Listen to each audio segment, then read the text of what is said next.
Our story begins 5,000 years ago in the Levant. The Levant is a region in the eastern Mediterranean that encompasses modern-day Israel, Palestine, Lebanon, and parts of Jordan and Syria. The Levant is characterized by a diverse terrain with multiple mountain ranges, hills, and valleys. The region does not have a major unifying river system, but instead several smaller rivers like the Jordan and the Orontes. This resulted in the development of multiple city-states with localized and specialized agriculture. In contrast, the vast floodplains of the great rivers of Egypt and Mesopotamia were conducive to the centralization of political power and large-scale agriculture. During the early Bronze Age, 30 to 40 Canaanite city-states and fortified settlements emerged in the Levant, becoming centers of political, economic, and religious activity. DNA recovered from archaeological excavations at these Bronze Age sites reveals that Canaanite populations throughout the Levant shared a common genetic profile. We will later see in this video that this ancient DNA provides one of the keys to understanding the origins of today's Jews and Palestinians. By 1550 BCE, the Canaanite city-states would lose their independence, and control of the Levant would be divided between the Egyptian and Hittite empires for the next 350 years. The Iron Age began with a 50-year period of chaos and upheaval known as the Bronze Age collapse. During this time, the Hittite Empire crumbled, Egypt's influence in the region declined, and 8 new kingdoms emerged across the Levant. It is in the Iron Age that Israel and Judah first appear in the historical record. Phoenicia was the most influential of the new Canaanite states, with the Phoenicians establishing trade routes and founding cities like Carthage in North Africa and Cadiz in Spain. They also spread their alphabet across the Mediterranean, influencing the later Greek and Latin scripts.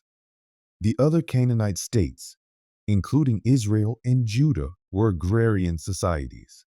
The fertile Levant provided them the means to build fortified cities and develop urban infrastructure. In 722 BCE, the brief period of political independence for the Canaanite states ended with the Assyrian conquest of the Levant. This was followed 136 years later by the Babylonian invasion, which led to the destruction of Jerusalem and its temple, as well as the exile of many Jews.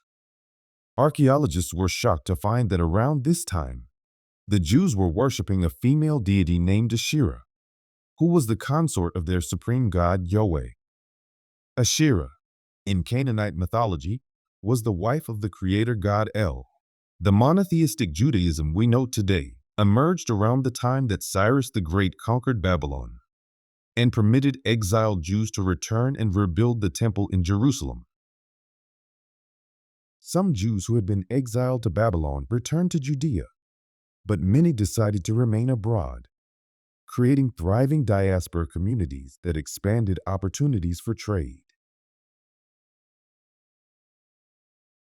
Alexander the Great's conquest in 332 BC initiated the Hellenistic period.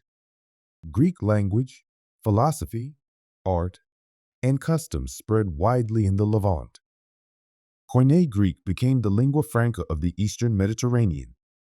In the 3rd century BCE, Jewish scholars in Alexandria translated the Hebrew scriptures into Koine Greek. This translation was crucial for Greek-speaking Jews in the Hellenistic world who no longer understood Hebrew. The Hellenistic period saw a substantial expansion of Jewish diaspora communities, not through forced resettlement, but through voluntary migration. Jewish merchants and settlers followed the paths opened by Greek trade and conquests, establishing prosperous communities that attracted further immigration. Additionally, Jewish soldiers serving both the Greek and Persian dynasties were often granted land in the areas where they were stationed, forming new diaspora settlements.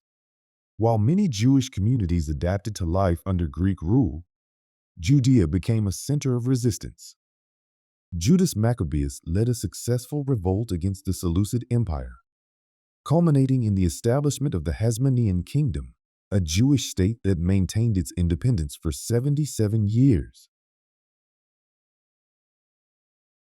The ancient Egyptians referred to the Levant as Canaan, while using the term Peliset, specifically for the region controlled by the Philistines. 700 years later, Greek figures like Herodotus, Ptolemy, and Aristotle began using Palestine to describe the entire coastal Levant. By this time, the Philistines had long vanished from history, and the name Palestine had lost its association with the Philistines. Similarly, the kingdom of Judah's name was Hellenized to Judea, the Greek adaptation of the Hebrew Yehuda. As the Greek language became the lingua franca of the Eastern Mediterranean, Judah became Judea, and Canaan became Palestine, names that persisted in use into the 20th century. In 63 BCE, Roman General Pompey annexed Palestine, bringing it under Roman military control and introducing Roman culture, taxes, and laws to the Levant. Judea became a focal point of fierce resistance against Roman rule, igniting two of the three Jewish-Roman wars. The first and third revolts were centered in Judea, while the second took place in Jewish diaspora communities across Libya, Egypt, and Cyprus. All three revolts were brutally suppressed, with disastrous losses suffered by Jews, especially in Judea and Cyprus. Despite this, Jewish life, culture, and scholarship continued to thrive in Roman Palestine. With Judea decimated and the temple destroyed, Galilee emerged as a new center of Jewish learning. The Mishnah and the Jerusalem Talmud, important texts fundamental to Jewish law and tradition, were compiled there. The other Levantine cities generally did well under Roman rule. They benefited from the stability and infrastructure provided by the Romans, capitalizing on their trade networks and strategic locations. Their polytheistic religious beliefs were compatible with Roman culture and religion, and facilitated their integration into the Roman system. Once Christianity became the official state religion, paganism, Judaism, and Christian sects that strayed from government-approved orthodoxy faced increasing persecution. The Theodosian Code and Justinian's Novelli included draconian restrictive laws against Jews, including bans on building new synagogues, restrictions on Jewish public office holding, limitations on inheritance rights for Jews, and economic penalties. The Jewish population of the Byzantine Roman Empire faced persecutions as severe as those of the Spanish Inquisition, but over a much longer duration. Based on historical records from Spain, where about 50% of Jews were forcibly converted to Christianity, evidence suggests that an even larger percentage of Jews in the Byzantine Roman era may have been coerced into conversion. During 300 years of Christian Roman persecution, the Jewish population in the Levant suffered a significant decline, while the pagan religions were eradicated entirely. A few years after the Prophet Muhammad's death in 632 CE, the nomadic tribes of the Arabian Peninsula, newly unified for the first time in their history, turned north and attacked both the Persian Sasanian and Byzantine Roman empires. Driven by intense religious fervor and led by Khalid ibn al-Walid, one of the greatest military strategists in history, the Arabs defeated much larger forces to capture the Levant, Egypt, and much of Mesopotamia. The Arabs introduced the dhimmi system, where non-Muslims paid a tax known as the jizya in return for state protection, the freedom to practice their religion, maintain places of worship, and oversee their own communal affairs. The system also exempted non-Muslims from military service. The new system stopped the persecution and the decline of the Jewish population. The jizya tax was simpler and lower than the complex and burdensome Roman taxes it replaced, which greatly helped in the acceptance of the new empire. By 1517, the Ottoman Empire had control of the Levant. The Ottomans brought an era of political stability and economic growth to the Levant, which would last for several centuries. In response to the expulsion of the Jews from Spain, Ottoman Sultan Bayezid II offered the Spanish Jews refuge and financial aid. He dispatched a fleet to Spain to transport the Jewish refugees to Ottoman lands. The influx of Jewish immigrants led to a renewed flourishing of Jewish culture and added new methods and valuable expertise in medicine, finance, and trade to the Ottoman economy. The Ottomans would be the last Islamic empire, officially dissolving in 1922. Several studies have compared the ancient DNA recovered from Bronze Age sites with the genetic material of modern Jewish and Palestinian Arab populations, revealing a remarkable degree of genetic continuity over the past 5,000 years.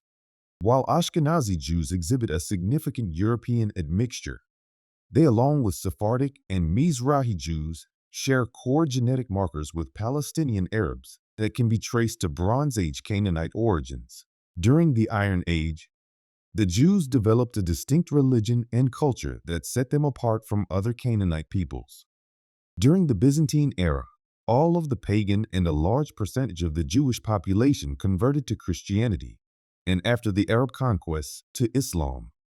The descendants of these converts to Christianity and Islam are today's Palestinian Arabs. That raises the question: those converts from the Byzantine era were not Arabs, and their genetic lineage traces back to the Bronze Age Canaanites, predating the Arab arrival by around 4,000 years. So how can their modern descendants be Arabs? It took hundreds of years for the Arabic language to supplant Aramaic, Coptic Egyptian, Koine Greek, and the other languages spoken across the empire. Palestinian Muslims, Christians, and Jews in time adopted Arabic as their native language, and over the course of centuries assumed an Arab identity. The Arabs went from being an ethnic group in the Arabian Peninsula to a cultural and linguistic identity, encompassing multiple ethnic groups in an Arabic-speaking world that stretched from Morocco to Iraq. And it was not just Muslims and Christians that were Arabized. The Jewish communities of the Arab empires also adopted the Arabic language and an Arab identity. The Arab Jews were not just residents, but active participants in the cultural and societal fabric of their respective countries up until the early 20th century. Sir Sassoon Eskil, an influential Iraqi Jewish family scion, was known as the father of the Iraqi parliament and served as Iraq's first minister of finance. Joseph Katawi Pasha, leader of Cairo's Jewish community, helped draft Egypt's constitution and served as Minister of Finance and Communications, modernizing the country's economy.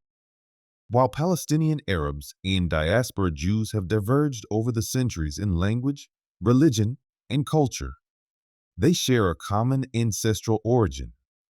Despite millennia of conquests, migrations, persecution, and cultural shifts, the genetic legacy of the ancient Canaanites endures in today's Jews and Palestinian Arabs.